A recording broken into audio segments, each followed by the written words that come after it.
चंद्रमा पृथ्वी का एकमात्र प्राकृतिक उपग्रह है। यह बहुत ही रहस्यमय भी है। चंद्रमा सौर मंडल का 5वां सबसे विशाल प्राकृतिक उपग्रह है। चंद्रमा के पास खुद का प्रकाश नहीं है, बल्कि यह सूर्य के प्रकाश से चमकता है। करोड़ों वर्ष पहले एक थिया नाम का उल्का पिंड पृथ्वी से टकराया और इसके वजह से पृथ्वी का कुछ भाग टूटकर इससे अलग हो गया, जिससे चंद्रमा का निर्माण हुआ। चंद्रमा में वातावरण की उपस्थिति नहीं है, क्योंकि चांद का गुरुत्वाकर्षण बल बहुत ही कम है। पृथ्वी और चंद्रमा की दूरी 3,84,000 किलोमीटर है। चंद्रमा को पृथ्वी का चक्कर लगाने में 27 दिन 7 घंटा और 43 मिनट और 11.47 सेकंड का समय लेता है और चंद्रमा को अपनी अक्ष पर एक चक्कर लगाने में भी सेम टाइम लगता है। यही कारण है कि हमें चंद्रमा का हमेशा एक तरफ का हिस्सा दिखाई देता है, हालांकि बाकी हिस्सों का फोटो लिया जा चुका है। पूरे सौर मंडल में सूर्य के बाद जो सबसे ज्यादा चमकता है वो चंद्रमा है।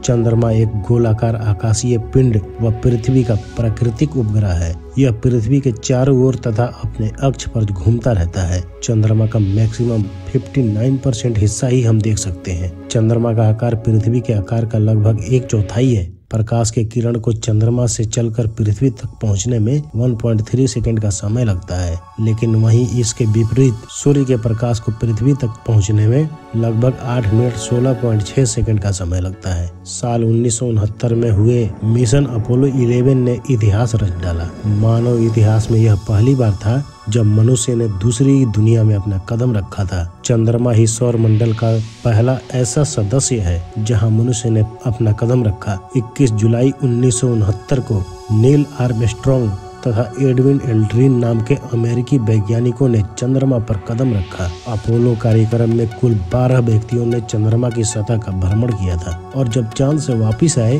तब वह 296 चट्टानों के टुकड़े लेकर के आए, जिनका वजन 382 किलो था। इन सैंपल के जांच से पता चला कि चंद्रमा की आयु भी इतनी ही है लगभग जितनी पृथ्वी की आयु है। आपको यह जानकर हैरानी होगी कि नील आर्मस्ट्रॉन्ग ने चांद पर जब अपना पहला कदम रखा तो उससे जो चांद की जमीन पे जो निशान बना वो अभी तक मौजूद है, क्योंकि चांद पे हवा नहीं है, जिसके कारण यह मिटा नहीं है और अगले कुछ लाख सालों तक ऐसा ही रहेगा, क्योंकि वहाँ पे कोई भी हवा नहीं है। चंद्रमा का व्यास 3476 किलोमीटर है। अगर चंद्रमा नहीं होता तो पृथ्वी का एक दिन 6 घंटे का होता तथा पृथ्वी में ज्वार भाटा उत्पन्न नहीं होती।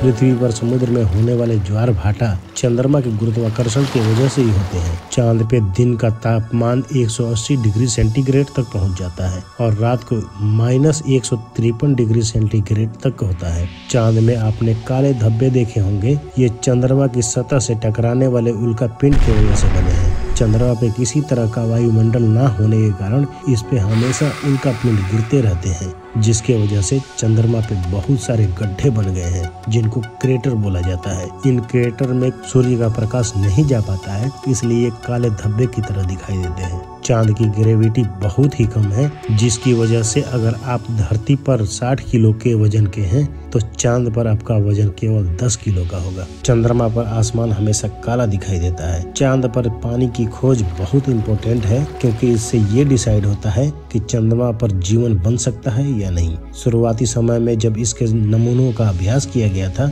तब यह सामने आया था कि इसकी सतह पर पानी है ही नहीं और यह बिल्कुल सूखी है। लेकिन चंद्रमा पे सबसे पहले पानी की खोज भारत ने की है। साल 2008 में भारत के चंद्रयान 1 ने सतह में रहे हाइड्रोक्सिल मॉलिक्यूल्स को ढूंढ निकाला था। फिर लूनार प्रोस्पेक्टर और लूनार रिकोनिसेंस ऑर्बिटर के जरिए यह पता चला कि चंद्रमा पर जल मौजूद है और इसके साथ में इसके ध्रुव पर बर्फ भी है। इसके साथ यह बात भी पता चली कि यहाँ का पानी सतह से थोड़ा नीचे है। जब इस पर कोई छोटा उल्का पिंड गिरता है तब यह पानी धमाके की वजह से उभर कर ऊपर आता है और अंतरिक्ष में विलीन हो जाता है।